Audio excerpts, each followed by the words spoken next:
بسم اللہ الرحمن الرحیم۔ یقین کریں آج پوری دنیا میں جو کچھ ہو رہا ہے اور جو ہونے والا ہے یہ اس کو کوئی نہیں روک سکتا ہے۔ عقل حیران ہے کہ اس کا نتیجہ کیا نکلے گا، اور کوشش کرنے کے باوجود اس کو روکا نہیں جا پا رہا، اور معاملات آگے بڑھتے جا رہے ہیں تباہی اور بربادی کی طرف، جنگوں اور ہلاکتوں کی طرف۔ خوفناک جنگیں ہونے کا امکان ہے، اور پوری دنیا میں مختلف ممالک ہیں اور آپس میں ایک جنگی ماحول بنا ہوا ہے، جس طرح ترکی اور وہاں گریس کا، پھر ادھر ساؤتھ چائنا سی میں پھر ان کے ساتھ کتنے لوگ مل گئے آپس میں، پھر انڈیا پاکستان، پھر چائنا پاکستان، پھر یہاں گلف کے اندر جو ماحول بن گیا ہے یہ عرب یہودیوں کے شکنجے میں آ گئے ہیں۔ اس کے علاوہ اور کتنی چیزیں ہیں جن کی خبریں عام طور پر نہیں آتی۔ ایک خوفناک قسم کا افراتفری کا عالم ہے، آپس میں ملک بھی، ان کے اندر بھی سیاسی پارٹیوں نے کیا عدم مچایا ہوا ہے، اور مذہبی لوگوں نے اس سے بھی زیادہ آپس میں لڑائی جھگڑے نفرتیں۔ یہ آخر کیوں ہو رہا ہے؟ اس کو یقین کرو اوپر اللہ تعالیٰ کنٹرول کر رہا ہے، اور آپ ہزار چاہیں کہ یہ نہ ہو، یہ ہو کے رہے گا، کیونکہ اللہ تعالیٰ نے کبھی کسی قوم کی حالت نہیں بدلی ہے جب تک اس کی حالت کو بدلی کرنے کا ان کا اپنا خیال نہ ہو۔ یعنی اگر کوئی پسی ہوئی قوم ہے، غلامی کی زنجیروں میں جکڑی ہوئی قوم ہے، جب تک وہ خود نہیں اٹھے گی اللہ زبردستی اس کو نہیں اٹھائے گا۔ اس کو پہلا سٹیپ خود لینا پڑے گا، اور وہ اگر اللہ کو مانتی ہے تو انتہائی چھوٹی سی کوشش بھی اللہ کی رحمتوں کو اپنی طرف متوجہ کر لے گی۔ پھر باقی سب کچھ اللہ تعالیٰ نے کرنا ہے، پہلا سٹیپ آپ نے خود لینا ہے۔ جس طرح اصحاب کہف کے بارے میں بھی اللہ تعالیٰ نے فرمایا کہ جب وہ اٹھے اور انہوں نے اپنی قوم کے اندر اعلان کیا، پھر اللہ تعالیٰ نے ان کا دل مضبوط کیا اور اللہ کی مدد ان کے ساتھ آئی، انہوں نے خود اٹھنا پڑتا ہے۔ اسی طرح اگر کوئی قوم ہے، اس کے اوپر اللہ کی رحمتوں کی بارش ہو رہی ہے، اللہ ان سے راضی ہے، تو جب تک وہ خود کوئی کفر نہیں کریں گے، اللہ سے دوری اختیار نہیں کریں گے، نافرمانیوں کی طرف نہیں جائیں گے، اللہ ان کی نعمتوں کے اندر کمی نہیں کرے گا۔ کیونکہ اللہ کا طریقہ یہ ہے، سنت یہ ہے کہ اللہ کی کسی نعمت کے اوپر جب آپ شکر ادا کرتے ہیں، اللہ اور دیتا ہے، اس کو بڑھاتا ہے۔ یہ طریقہ ہے، یہ سنت ہے، اور جب اس نعمت کی قدر نہ کی جائے تو اللہ تعالیٰ وہ واپس لے لیتا ہے۔ ناقدروں سے ایمان کی نعمت چھین لی جاتی ہے، یاد رکھیے، توفیق بھی چھین لی جاتی ہے۔ جو اللہ کی نعمت کو زحمت سمجھنا شروع کر دیں تو ایسوں کے ساتھ پھر اللہ تعالیٰ بڑی سختی کے ساتھ معاملہ کرتا ہے۔ لہذا میرے بھائیوں، غور کرو، یہ سب اللہ کے عذاب ہیں۔ ظہر الفساد فی البر والبحر بما کسبت ایدی الناس، مالک فرماتا ہے یہ جو خشکی اور تری میں ہر جگہ فساد برپا ہے، یہ جنگیں ہیں، یہ انسانوں کے اپنے کرتوت ہیں، ان کے اپنے ہاتھوں کی کمائی ہے جو ان کے منہ کے اوپر دے ماری جا رہی ہے۔ تو اللہ کے بندوں، اس کے بعد مرنے کے بعد وہ آگ لگے گی جو بجھائے نہ بجھے گی۔ اس لیے آج موقع ہے، ایمان خالص کرو، اپنی توحید، اللہ کی وعدہ، اللہ کو مانو پہلے۔ پتہ یہ عقائد کے اندر جس طرح ایمانیات کی باتیں ہیں، عقائد کی باتیں ہیں، تو ایمان میں سب سے چوٹی کی بات کیا ہے؟ سب سے پہلے اللہ پر ایمان لانا، اللہ پر ایمان لانا سب سے پہلی بات ہے، توحید کا مسئلہ ہے۔ جس طرح یہ کہتے ہیں پہلا کلمہ طیب انسان ہوتا ہے، پاک اس وقت ہوتا ہے، ورنہ یہ اسفل السافلین ہے۔ اس سے اگر کوئی بچے گا، پاک ہوگا، پاک لشکر تب بنو گے۔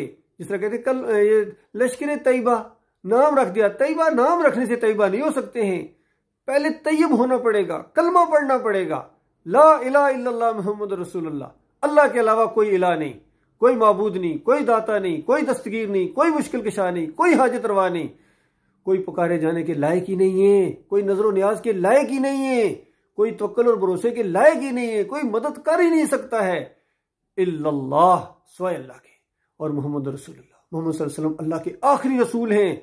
پیروی کرنی ہے، پیروی کرو گے تو مسلم ہو، صرف ماننا کافی نہیں ہے، پیروی کرنی ہے، باقی سارے باطل نظاموں کو پیچھے ہٹا دو، محمد صلی اللہ علیہ وسلم کا طریقہ چلے گا، کوئی اور طریقہ نہیں چلے گا۔ سب کنڈم ہیں، سب لائق رد ہیں، مردود ہیں، قابل نفرت ہیں یہ سارے طریقے، حتیٰ کہ جمہوریت کا طریقہ ہی کیوں نہ ہو، پیری مریدی، عرس میلے، سب مردود طریقے ہیں۔ یقین کیجیے اللہ کی رحمت کبھی نہیں تمہارے اوپر آئے گی، جتنے مرضی تم نعرے لگاؤ، مدینہ ریاست بنا دیں گے، یہ سب جھوٹ ہے، بلکہ اللہ کا قہر و غضب تمہارے اوپر نازل ہوگا، کیونکہ تم جھوٹ بولتے ہو۔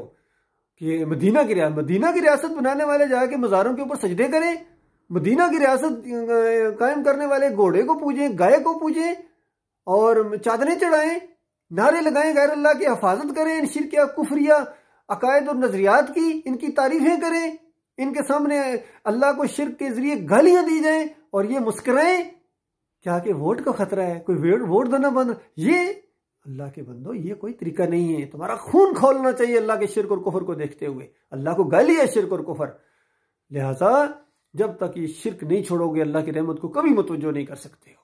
یہ مولویوں کی جالوں سے نکلو، انہوں نے جال پھیلائے ہوئے ہیں. یقین کہ میں نے ایک دو ویڈیو سنے، وہ بڑے بڑے لیڈروں کے وہ انٹرویو لے رہا تھا، کہتے ہیں دینی چیک کرتے ہیں جی، تیسرا کلمہ سناؤ جی. اب ان کو فہم تو ہے نہیں ہے، اس کو بتاؤ. اگر یہ کوئی ذرا سا بھی دین جاننے والے ہوتے تو اس مولوی سے یا اینکر سے پوچھو او یہ کہاں لکھا ہوا ہے تیسرا کلمہ تو چوتھا کلمہ تو پانچواں کلمہ. کلمہ تو ایک ہی ہے، اور یہی وہ کلمہ ہے جو نبی علیہ السلام کہا کرتے تھے کلمۃ واحدہ، ایک کلمہ ہے، یہ تم مجھے دے دو، عرب کے مالک بن جاؤ گے، عجم تمہارے نیچے آ جائے گا. تو یہ کلمہ ہے. باقی کہاں سے لے گئے؟ کئی حدیث میں نہیں ہے یہ جنہوں نے، حالانکہ وہ ٹھیک ہے وہ جو ترجمے کے لحاظ سے یا اذکار ہیں یا اس طرح کی چیزیں ہیں، لیکن انہوں نے جو 6 کلمے اور خاص کر شادی کے اوپر پڑھائے جائیں گے ورنہ نکاح ہی نہیں ہوگا. یہ بہت بڑا فراڈ ہے. ان مولویوں کو سمجھو اللہ کے بندو، غور کرو تو تب آپ کو پتہ چلے گا. جب ہم اسی کلمے کی دعوت دی اپنے اس علاقے کے اندر اور اپنے رشتہ داروں نے اور حتیٰ کہ فوج نے بھی یہی معاملہ کیا تھا میرے ساتھ، تو مقدمہ قائم ہو گیا. جیل میں گئے، اڈیالہ جیل میں. تو پہلے دن جو انٹرویو ہوتا ہے وہ جو سپریڈنٹ لیتے ہیں اس میں تھوڑی کوالیفیکیشن بھی آتی ہے، کتنے پڑھے ہو، مذہبی تعلیم کیا، کتنے کلمے آتے ہیں.